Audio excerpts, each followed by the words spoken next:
Hola, ¿qué tal? Espero que todos estén bien. El día de hoy les traigo un video sobre la organización celular. Cada una de las 100 billones de células de un ser humano es una estructura viva que puede sobrevivir durante meses o incluso años, siempre que los líquidos de su entorno contengan los nutrientes apropiados.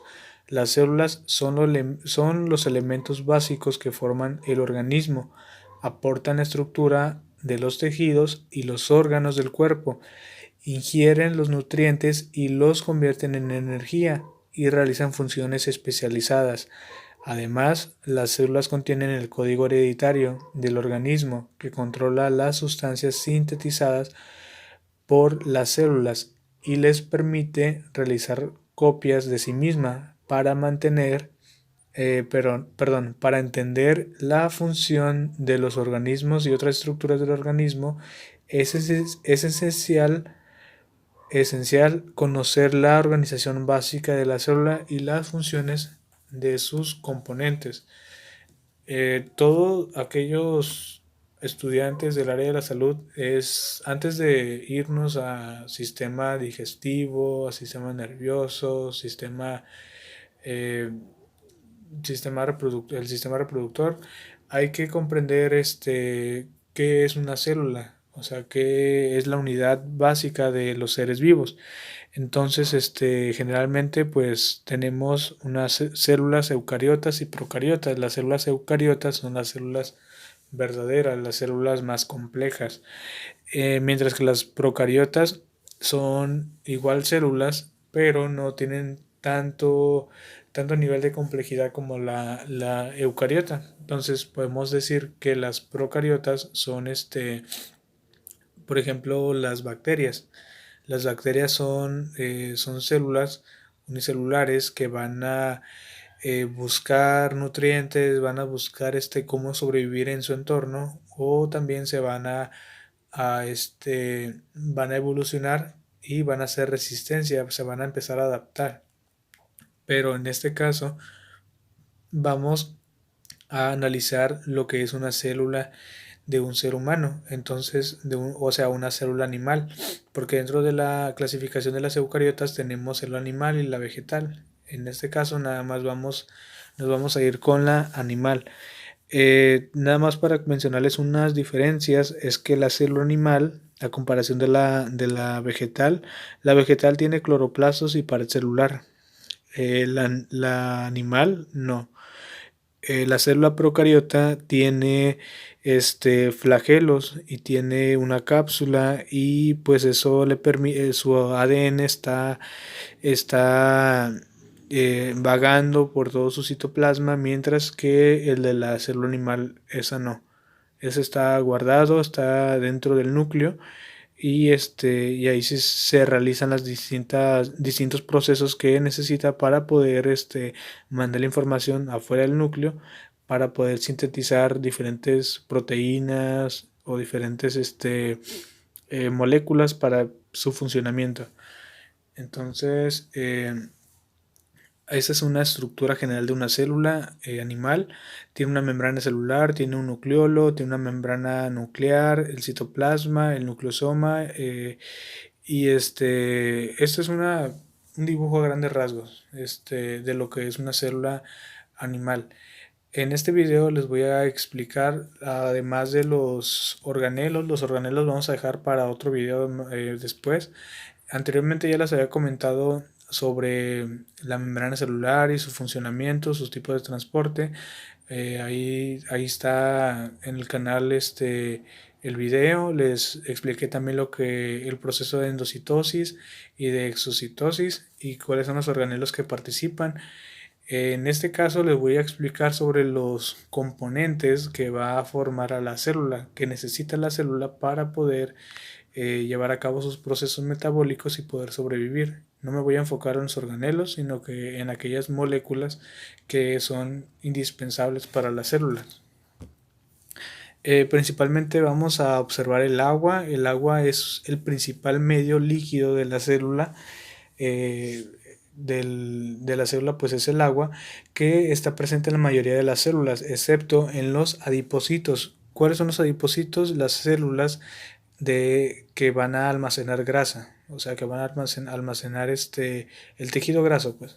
El tejido graso va a estar formado por adipocitos, y los adipocitos van a almacenar colesterol en forma de triglicéridos. Entonces, excepto los adipocitos van a contener agua en una concentración del 70 al 85%. Muchos de los componentes químicos de la célula están disueltos en el agua, mientras que otros están en suspensión con micropartículas sólidas. Las reacciones químicas tienen lugar entre los productos químicos disueltos o en la superficie de las partículas en suspensión o de las membranas.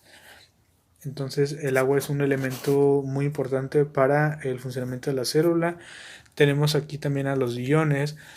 Algunos de los iones más importantes de las células son el potasio, el magnesio, el fosfato, el sulfato, el bicarbonato y cantidades más pequeñas de sodio, cloruro y calcio. Todos estos iones son indispensables para el funcionamiento de las células, para llevar diferentes reacciones químicas. Después, más adelante, haré videos cómo se relacionan estos iones con la fisiología celular.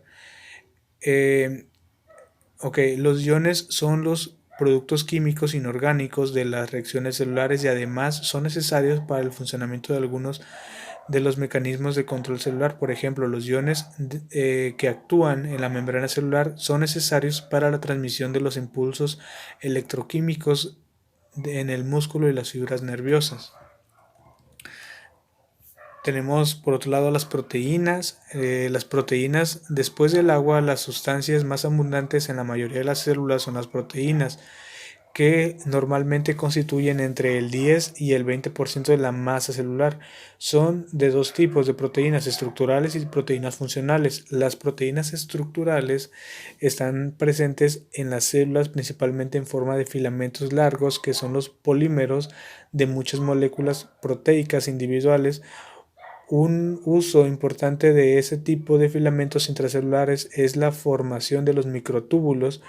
Esos microtúbulos van a formar el esqueleto, el citoesqueleto de la célula. En otro video voy a explicar cuáles son esas proteínas que van a participar en el esqueleto celular. Estos microtúbulos que están hechos de proteínas van a proporcionar, como ya les había comentado, el citoesqueleto de organulos celulares como los cilios, axones nerviosos, usos mitóticos de las células en mitosis y masas arremolinadas de túbulos filamentosos finos que mantienen unidas las partes del citoplasma y nucleosoma en sus compartimentos respectivos. Las proteínas fibrilares se encuentran fuera de la célula, especialmente en las fibras de colágeno y elastina del tejido conjuntivo y en las paredes de los vasos sanguíneos, tendones, ligamentos, etc. Esas son las proteínas estructurales. Tenemos a las proteínas funcionales. Las proteínas funcionales son un tipo de proteínas totalmente diferentes compuestos habitualmente por combinaciones de pocas moléculas en un formato tubular globular. Estas proteínas son principalmente las enzimas de las células y al contrario de las proteínas fibrilares, a menudo son móviles dentro del líquido celular. Además, muchas de ellas están adheridas a las estructuras membranosas entre las células. Las enzimas entran en contacto directo con otras sustancias del líquido celular y catalizan reacciones químicas intracelulares específicas. Por ejemplo, todas las reacciones químicas que divide la glucosa en sus componentes y después los combina con el oxígeno para formar hidróxido de carbono y agua, mientras que proporciona simultáneamente energía para las funciones celulares. Están catalizadas por una serie de enzimas proteicas.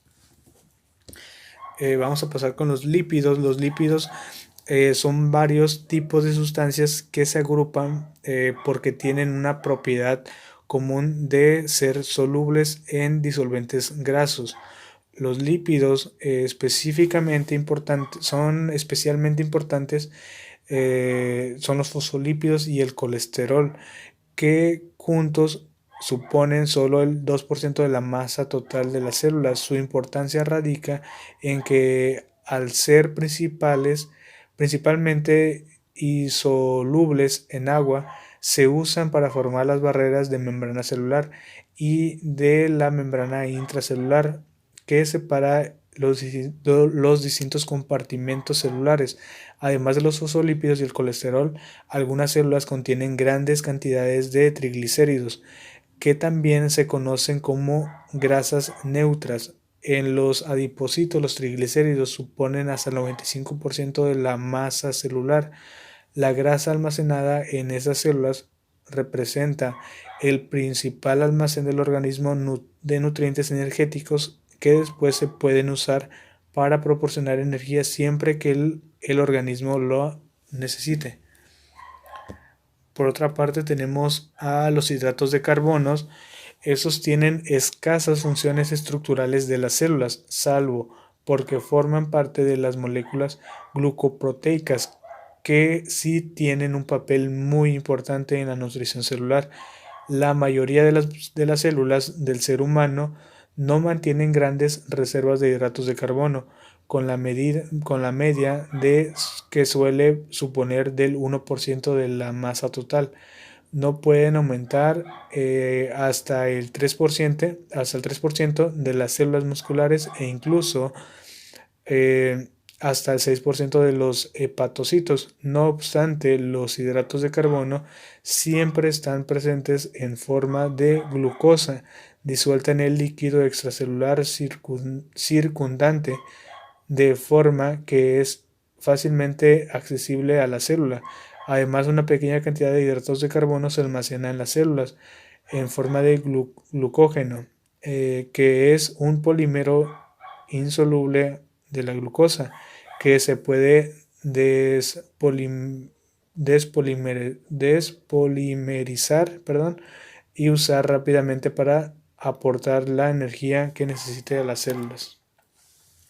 Y pues aquí les dejo la bibliografía que yo utilicé, el Tratado de Fisiología Médica de Guyton y Hall. Es un libro muy bueno para poder comprender más la fisiología celular. Más adelante, estos son los componentes prácticamente de las células. Más adelante hablaré de los organelos que hacen falta de analizar. Anteriormente había hablado sobre la membrana y sobre algunos lisosomas, algunas vacuolas, pero pues voy a hablar de otros organelos más a detalle para poder comprender un poco más el funcionamiento de la célula. Pues de mi parte sería todo. Muchas gracias.